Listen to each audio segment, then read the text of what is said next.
20 χρονών. Μια ηλικία που ο κόσμος είναι δικός σου, ένα λευκό χαρτί έτοιμο να γραφτεί. Έτσι ένιωθα κι εγώ. Μια φοιτήτρια γεμάτη ζωή που θεωρούσε το πανεπιστήμιο όχι απλώς έναν χώρο μάθησης, αλλά ένα πεδίο εξερεύνησης. Πειραματιζόμουν με το στυλ μου, με τον τρόπο που μιλούσα, με το πώς με έβλεπαν οι άλλοι. Το να νιώθω ποθητή ήταν ένα παιχνίδι που αγαπούσα να παίζω. Φόραγα κοντά φορέματα και ψηλά τακούνια. Όχι για να εντυπωσιάσω, αλλά γιατί ήθελα να νιώθω δυναμική και σίγουρη.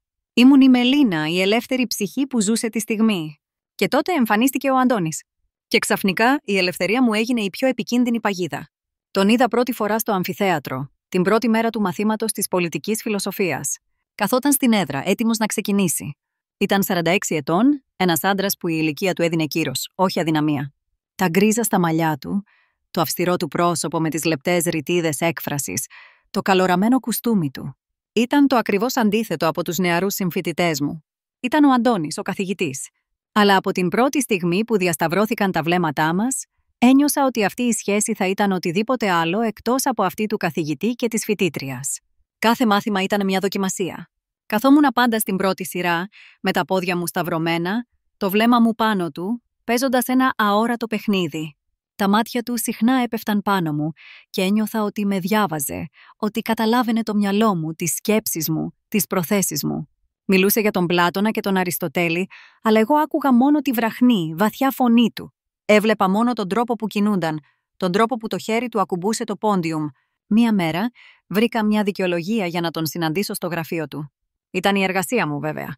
Μπήκα μέσα και ο χώρος μου φάνηκε πιο οικείος από το ίδιο μου το δωμάτιο. Η μυρωδιά του καφέ, τα παλιά βιβλία, το χαμηλό φως. Ήταν ένας χώρος που τον αντιπροσώπευε απόλυτα.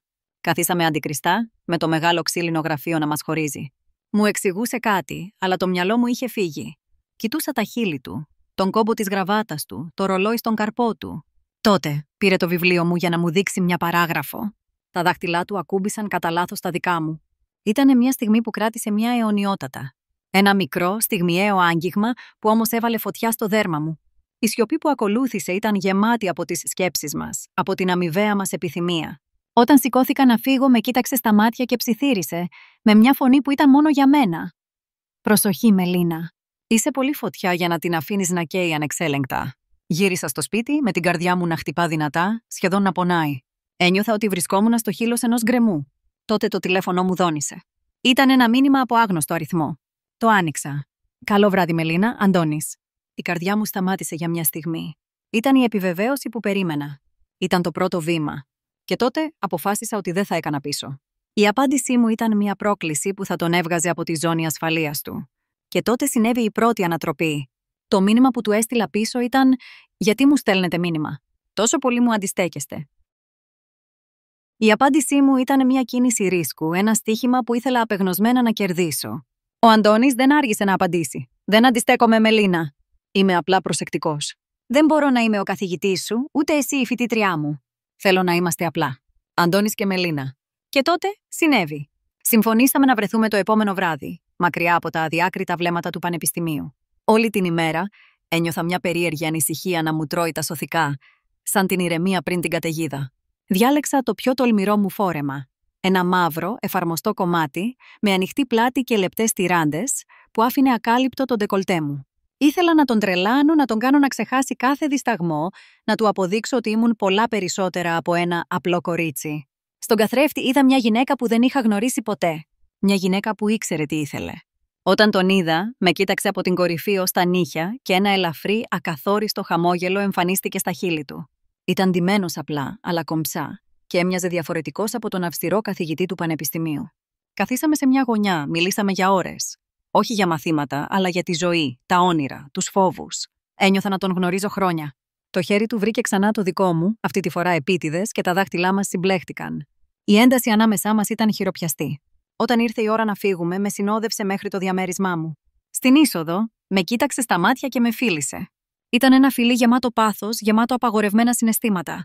Το σώμα μου ανταποκρίθηκε αμέσως. Τον τράβηξα μέσα. Δεν είχα χρόνο για δισταγμούς. Τώρα ήμασταν εγώ και εκείνος. Μόνο εμείς. Μπήκαμε στο διαμέρισμά μου και τα φιλιά του έγιναν πιο βιαστικά, πιο έντονα. Ήταν ένας χήμαρος που δεν μπορούσα να σταματήσω. Η αλήθεια είναι ότι δεν ήξερα τι έκανα. Ήμουν 20, ήμουν ελεύθερη, αλλά δεν είχα κάνει ποτέ έρωτα. Ήταν η πρώτη μου φορά. Νόμιζα ότι θα ένιωθα άγχος, αλλά ένιωθα μόνο τον παλμό μου να χτυπάει δυνατά. Ο Αντώνης ήταν απόλυτα τρυφερός. Με καθοδηγούσε με μια υπομονή που δεν περίμενα. Κάθε άγγιγμά του ήταν μελετημένο, κάθε φιλί του με έκανε να νιώθω πιο ζωντανή από ποτέ. Ήταν ένας χορός που δεν ήξερα ότι μπορούσα να χορέψω. Όταν τελείωσε, ήμασταν και οι δύο λαχανιασμένοι, ξαπλωμένοι ο ένας δίπλα στον άλλο. Το σώμα μου πονούσε ευχάριστα. Δεν είχα ξανανιώσει κάτι τέτοιο. Ένιωσα μια απίστευτη οικειότητα μαζί του. Ήταν σαν να είχαμε μοιραστεί κάτι ιερό. Ο Αντώνης με αγκάλιασε σφιχτά. Ήταν ένα διαφορετικό άγγιγμα, πιο στοργικό, πιο προστατευτικό. Μου είπε: «Είσαι τόσο όμορφη, Μελίνα. Είσαι ό,τι πιο αληθινό έχω συναντήσει εδώ και χρόνια». Και τότε συνέβη η ανατροπή. Ενώ τον κοίταζα στα μάτια, περιμένοντας να ακούσω λόγια αγάπης, το πρόσωπό του σκοτίνιασε. Με άφησε από την αγκαλιά του, κάθισε στην άκρη του κρεβατιού και έβαλε τα χέρια του στο κεφάλι. «Δεν μπορώ», ψιθύρισε. «Δεν μπορώ, δεν είμαι ελεύθερος». Τα λόγια του με χτύπησαν σαν παγωμένο ρεύμα αέρα. Μόλις πριν από λίγα λεπτά ήμουνα στα χέρια του, σωματικά και συναισθηματικά, και τώρα αυτό το «δεν είμαι ελεύθερος» με έριξε απότομα πίσω στην πραγματικότητα. Η καρδιά μου, που πριν χτυπούσε από τον ενθουσιασμό, τώρα έπεσε με ορμή στο στομάχι μου. Πάνω στα σεντόνια που ακόμα μύριζαν τον έρωτά μας, ένιωσα τη ζεστασιά να αντικαθίσταται από την ψυχρή αίσθηση της προδοσίας. «Τι εννοείτε?» ρώτησα με μια φωνή που δεν αναγνώριζα. Ένας τόνος άδειος, γεμάτος απόγνωση. «Είστε παντρεμένος?» Ο Αντώνης αναστέναξε βαριά και έβαλε το κεφάλι του στα χέρια του. «Όχι, Μελίνα. Αλλά είναι σαν να είμαι. Είμαι αραβωνιασμένος. Ο γάμος είναι σε 2 μήνες. Ο κόσμος μου γκρεμίστηκε. Ήταν σαν να είχα χτίσει ένα παλάτι από άμμο και ένας απλός άνεμος να το έκανε σκόνη. Ένιωσα μια οργή να ανεβαίνει μέσα μου. Όχι θλίψη, οργή. Πώς τολμούσε. Πώς τολμούσε να με παρασύρει έτσι? Εγώ, η 20χρονη Μελίνα, που του εμπιστεύτηκα κάτι τόσο προσωπικό, τόσο ιερό. Είχα παραδοθεί σε αυτόν, στο σώμα μου, στο μυαλό μου. Και το έκανε, ενώ ανήκε σε κάποια άλλη. «Φύγετε», ψιθύρισα. «Σηκωθείτε και φύγετε τώρα». Εκείνος προσπάθησε να με πλησιάσει, να μου πιάσει το χέρι. «Μελίνα, σε παρακαλώ». «Σε παρακαλώ? Τι ακριβώς να σε παρακαλέσω?» «Να μην νιώθω σαν το πιο ηλίθιο πλάσμα στον κόσμο». «Να μην νιώθω ότι με χρησιμοποιήσατε?» Τα λόγια μου έβγαιναν από το στόμα μου σαν δηλητήριο. «Δεν είχα κάνει ποτέ έρωτα πριν, Αντώνη. Ήταν η πρώτη μου φορά. Και την έκανα με εσάς, τον καθηγητή μου, τον αραβωνιασμένο άντρα που παντρεύεται σε 2 μήνες». Τα μάτια του γέμισαν με τύψεις, με πόνο, αλλά για μένα ήταν απλά ένα φτηνό παιχνίδι. Μου έδειξε τον εαυτό του, την τροτότητά του, για να με κάνει να νιώσω ότι είμαι ξεχωριστή. Ενώ την ίδια ώρα είχε μια ολόκληρη ζωή, μια ολόκληρη σχέση. Τον έδιωξα από το σπίτι μου με δάκρυα στα μάτια και θυμό στην ψυχή. Τις επόμενες μέρες τον απέφευγα στο πανεπιστήμιο. Δεν απαντούσα στα μηνύματά του. Κάθε φορά που τον έβλεπα από μακριά, η καρδιά μου χτυπούσε δυνατά και μου ερχόταν η ανάγκη να του φωνάξω. Να του φωνάξω πόσο πολύ με πλήγωσε, πόσο ασήμαντη με έκανε να νιώσω. Μία βραδιά όμως μου έστειλε ένα μακροσκελές email εξηγώντας τα πάντα. Η αραβωνιαστικιά του, η Ελένη, ήταν παιδική του φίλη. Μια σχέση που είχε ξεκινήσει περισσότερο από συνήθεια παρά από πάθος. Περιέγραφε μια ζωή χωρίς σπίθα, μια μονότονη καθημερινότητα που τον έπνιγε. Ισχυριζόταν ότι ένιωθε κάτι αληθινό για μένα, κάτι που είχε να νιώσει χρόνια. Έγραφε για το θάρρος μου, για τον τρόπο που τον έκανε να νιώθει ζωντανός. Ζητούσε συγγνώμη που δεν μου το είχε πει νωρίτερα, αλλά ισχυριζόταν ότι φοβόταν πως θα με έχανε. Και τότε η ανατροπή. Στο τέλος του email υπήρχε μια φωτογραφία. Μια φωτογραφία του Αντώνη με την Ελένη. Ήταν χαμογελαστή, αγκαλιασμένη σε ένα πάρτι. Εγώ πάγωσα. Δεν μπορούσα να το πιστέψω. Το πρόσωπο της γυναίκας στη φωτογραφία, η Ελένη, η αραβωνιαστικιά του Αντώνη. Δεν ήταν απλά μια γυναίκα. Ήταν η θεία μου. Το email του Αντώνη έπεσε στα χέρια μου σαν χειροβομβίδα. Το κοίταξα ξανά και ξανά, σαν να προσπαθούσα να αποκρυπτογραφήσω ένα αρχαίο κείμενο. Η Ελένη, το πρόσωπο της γυναίκας στη φωτογραφία, ήταν το πιο οικείο μετά από αυτό της μητέρας μου. Η θεία μου, η αδελφή της μητέρας μου. Η αγαπημένη μου θεία. Ένιωσα τον κόσμο μου να καταραίει. Η Ελένη δεν ήταν απλώς κάποια συγγενής που έβλεπα στις γιορτές.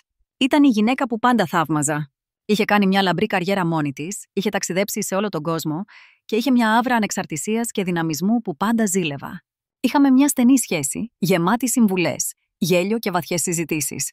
Ωστόσο, ήταν πολύ διακριτική όσον αφορά την προσωπική της ζωή. Με τα χρόνια είχε μείνει μόνη, αφοσιωμένη στη δουλειά της και δεν μιλούσε ποτέ για τους άντρες.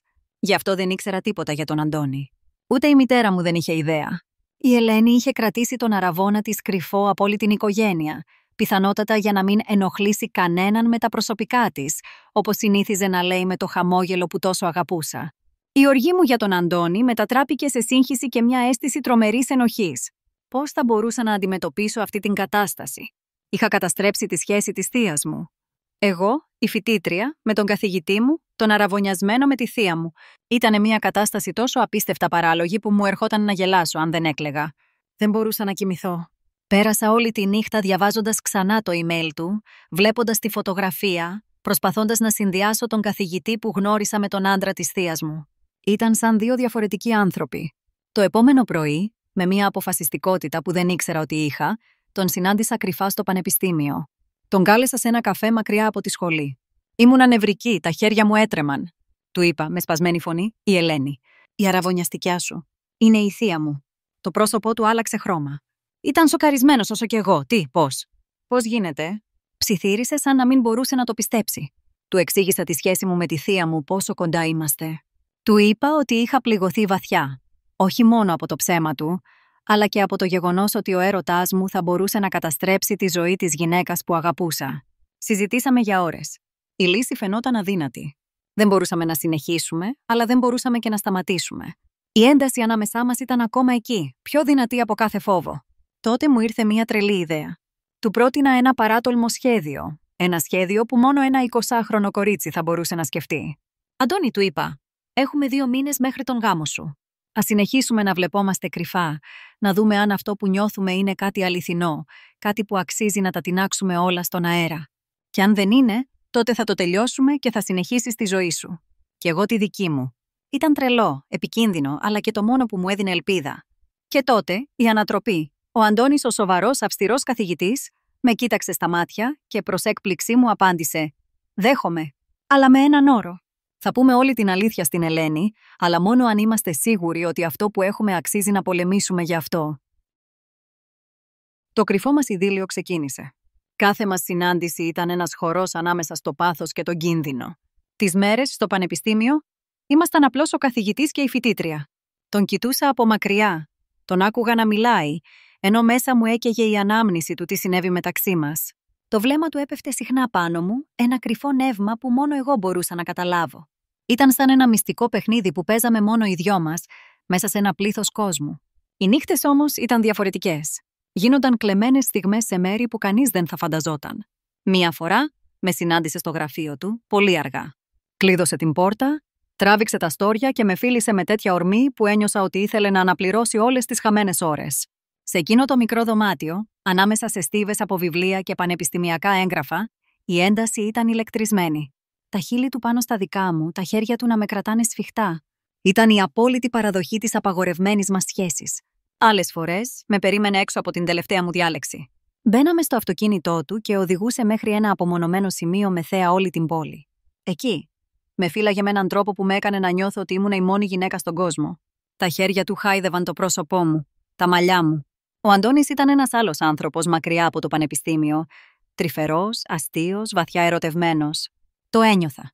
Είχαμε περάσει 2 μήνες γεμάτους κρυφές στιγμές, κλεμμένα φιλιά και όρκους για το μέλλον. Ο γάμος του Αντώνη και της θείας μου, της Ελένης, πλησίαζε. Έπρεπε να πάρουμε μια απόφαση. Μια μέρα ο Αντώνης με κοίταξε στα μάτια και μου είπε: «Μελίνα, είμαι σίγουρος. Είμαι ερωτευμένος μαζί σου. Δεν μπορώ να παντρευτώ την Ελένη». Η χαρά μου ήταν απερίγραπτη, αλλά ήξερα ότι το πιο δύσκολο κομμάτι ερχόταν τώρα. Έπρεπε να της πούμε την αλήθεια. Συμφωνήσαμε να το κάνουμε μαζί. Πήγαμε στο σπίτι της Ελένης, οι καρδιές μας χτυπούσαν δυνατά. Όταν της είπαμε ότι εγώ και ο Αντώνης ήμασταν μαζί και ότι εκείνος δεν μπορούσε να την παντρευτεί, το πρόσωπό της έγινε άσπρο. Σοκαρίστηκε, πληγώθηκε, αλλά δεν ξέσπασε όπως περίμενα.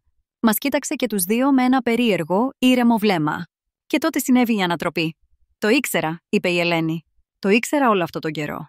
Δεν είμαι έκπληκτη». Τα λόγια της Ελένης κρέμονταν βαριά στον αέρα ανάμεσα στη σιωπή και το απόλυτο σοκ. Κοίταξα τον Αντώνη και εκείνον τον κοίταξα εγώ. Ήμασταν και οι δύο άφωνοι, ανίκανοι να καταλάβουμε τι είχε μόλις συμβεί. «Πώς το ήξερες, θεία?» ρώτησα με μια φωνή που έτρεμε. Η Ελένη μας κοίταξε. Και τότε το πρόσωπό της, που πριν ήταν άσπρο, απέκτησε μια περίεργη, θλιμμένη ηρεμία. «Δεν ήξερα τις λεπτομέρειες», είπε, «αλλά το ένιωθα. Ο Αντώνης είχε αλλάξει. Ήταν πιο απόμακρος, πιο απόν. Και Μελίνα, εσύ δεν ήσουν ποτέ τόσο διακριτική όσο νόμιζες. Έβλεπα το βλέμμα σου πάνω του, το χαμόγελο που σου έβγαζε. Ένιωθα τη σπίθα ανάμεσά σας. Αναστέναξε και συνέχισε, πιο ήρεμα τώρα, σαν να μας εξηγούσε μια δύσκολη θεωρία. Και για να είμαι ειλικρινής, συνέχισε. Δεν είμαι τόσο θυμωμένη όσο θα έπρεπε. Η σχέση μου με τον Αντώνη ήταν μια συνήθεια, ένα συμβιβασμός. Τον αγαπώ, αλλά όχι με τον τρόπο που με αγαπάς εσύ, Μελίνα, ούτε με τον τρόπο που θέλει να τον αγαπούν. Ο Αντώνης την κοίταξε με ευγνωμοσύνη, με δάκρυα στα μάτια. Η Ελέν, η θεία μου, μας έδωσε την ευχή της. Μας είπε να είμαστε ευτυχισμένοι. Μας είπε ότι η ζωή είναι πολύ μικρή για να τη ζεις χωρίς πάθος. Η ανακούφιση που ένιωσα ήταν τεράστια, αλλά μαζί της ήρθε και μια αίσθηση ενοχής. Η Ελένη, η γυναίκα που αγαπούσα, είχε θυσιάσει την ευτυχία της για τη δική μου. Ο Αντώνης και εγώ ξεκινήσαμε τη δική μας ιστορία, χωρίς κρυφά ραντεβού, χωρίς ενοχές. Ήμασταν μαζί επίσημα. Ήταν όλα τόσο τέλεια, σαν παραμύθι. Η σχέση μας άνθιζε. Περνούσαν οι εβδομάδες, οι μήνες. Ο Αντώνης μου ζήτησε να μετακομίσω μαζί του. Η ζωή μου είχε αλλάξει εντελώς. Και τότε ήρθε η τελευταία, πιο απροσδόκητη ανατροπή. Ένα βράδυ, καθώς καθόμασταν στον καναπέ αγκαλιασμένοι, βλέποντας μία ταινία, το τηλέφωνο του Αντώνη χτύπησε. Ήταν ένα μήνυμα. Το είδα κατά λάθος. Δεν ήταν από την Ελένη. Ήταν από μια άλλη γυναίκα. Ανυπομονώ να σε ξαναδώ, Αντώνη μου. Ευχαριστώ για το υπέροχο βράδυ. Η καρδιά μου πάγωσε. Δεν ήταν η πρώτη φορά που έκανα έρωτα με τον καθηγητή μου. Ήταν η πρώτη φορά που με απατούσε. Το τηλέφωνο του Αντώνη δόνησε, ένα απλό, αθώο σύμβολο που όμως έμελε να τεινάξει στον αέρα όλη μου την ύπαρξη. Ανυπομονώ να σε ξαναδώ, Αντώνη μου. Ευχαριστώ για το υπέροχο βράδυ. Η καρδιά μου πάγωσε. Ο χρόνος σταμάτησε. Δεν μπορούσα να αναπνεύσω. Η αίσθηση του τέλειου παραμυθιού που ζούσαμε, η ευτυχία μου, η εμπιστοσύνη μου, όλα γκρεμίστηκαν μπροστά στα μάτια μου με μία απλή, δεκάλεξη φράση. Με κοίταξε και είδε το πρόσωπό μου. Το βλέμμα μου ήταν καρφωμένο στην οθόνη του κινητού του. Το δικό του έγινε χλωμό, κατάλαβε. Μελίνα, δεν είναι αυτό που νομίζεις, ψέλισε. Ο ίδιος ψεύτικος τόνος που είχε χρησιμοποιήσει όταν μου είχε πει για την Ελένη. Σηκώθηκα όρθια. Τα χέρια μου έτρεμαν. Τι είναι τότε, Αντώνη? Τι είναι αυτό που νομίζω? Ότι ζήσαμε 6 μήνες σε ένα ψέμα. Ότι άφησες τη θεία μου για να καταλήξω να είμαι η επόμενη που θα εξαπατάς. Προσπάθησε να με πλησιάσει, αλλά τον απόθυσα. Ακούστε με, είπε, είναι μια συνάδελφος. Μια παλιά ιστορία. Τίποτα δεν σημαίνει. Τελείωσε. Τελείωσε. Τελείωσε αυτό το βράδυ. Ή τελείωσε πριν από εμένα, πριν από τη θεία μου, πριν από όλους. Τα λόγια μου έβγαιναν με οργή. Ένιωθα ότι έτρεμα. Είστε άρρωστος, Αντώνη. Ζήσαμε ένα ψέμα που εγώ το πίστεψα. Το πίστεψα τόσο πολύ που κατέστρεψα τη σχέση της θείας μου, της γυναίκας που αγαπώ. Ο Αντώνης σταμάτησε να με κοιτάζει και το βλέμμα του έπεσε στο πάτωμα. Κατάλαβα ότι δεν είχε τελειώσει. Κατάλαβα ότι το ψέμα ήταν ακόμα πιο βαθύ. Δεν είναι η πρώτη φορά, έτσι? Τον ρώτησα με σιγανή, παγωμένη φωνή. Ποτέ δεν ήσασταν ελεύθερος, έτσι? Ποτέ δεν ήσασταν απλά με τη θεία μου? Είχατε κι άλλες, πάντα είχατε κι άλλες. Δεν είναι έτσι ακριβώς, απάντησε, αλλά η φωνή του ήταν γεμάτη ενοχή. Είναι πιο περίπλοκο. Πιο περίπλοκο. Τι ακριβώς είναι πιο περίπλοκο? Ότι είστε ένας άνθρωπος που παίζει με τις ζωές των άλλων. Ότι είστε ένας άντρας που έχει 2, 3, 4 γυναίκες ταυτόχρονα. Τον κοίταξα. Και τότε συνέβη η μεγάλη ανατροπή. Πριν προλάβει να απαντήσει, το τηλέφωνο δόνησε ξανά. Μία κλήση. Η οθόνη έγραφε Μαρία συνάδελφος. Το όνομα μου φάνηκε οικείο, αλλά δεν μπορούσα να θυμηθώ πού το είχα ξανακούσει. Άσε με να σου εξηγήσω, είπε. Όχι, είπα. Δεν θέλω να ακούσω. Και τότε κάτι μέσα μου έσπασε. Πήγα στο γραφείο, άνοιξα τον υπολογιστή του και άνοιξα το φάκελο με τις φωτογραφίες. Τότε είδα το αδιανόητο. Μια φωτογραφία του με μια άλλη γυναίκα.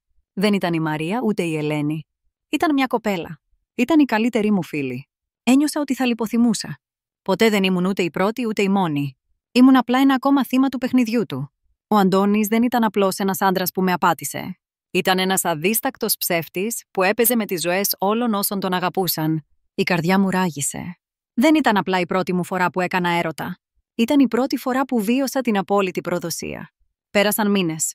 Οι σελίδες του ημερολογίου μου γύρισαν, οι εποχές άλλαξαν και το πανεπιστήμιο γέμισε ξανά με καινούριους φοιτητές, με νέα όνειρα. Η ζωή συνέχισε, αλλά εγώ συνέχισα με τον δικό μου ρυθμό. Εξωτερικά ήμουν η ίδια Μελίνα. Η τολμηρή, η γεμάτη ζωή φοιτήτρια που δεν δίσταζε να πειραματιστεί. Εσωτερικά όμως ήμουνα μια άλλη. Πιο προσεκτική, πιο καχύποπτη, με μια πληγή που αρνιόταν να κλείσει. Κάθε πρωί που πήγαινα στη σχολή, η καρδιά μου χτυπούσε δυνατά, σαν να με προειδοποιούσε. Περνούσα βιαστικά μπροστά από το γραφείο του, κρυφά κοιτάζοντας την πόρτα, σαν να περίμενα να τον δω να βγαίνει. Έκοβα δρόμους για να μην διασταυρωθούμε στους διαδρόμους. Η ύπαρξή του ήταν παντού, σε κάθε γωνιά του πανεπιστημίου που είχαμε μοιραστεί. Ήταν σαν ένα φάντασμα που με στοίχιωνε. Και το πιο περίεργο απ' όλα ήταν οι στιγμές που τον θυμόμουν. Δεν ήταν ο πόνος της προδοσίας που ερχόταν πρώτος, αλλά οι αναμνήσεις του πάθους μας.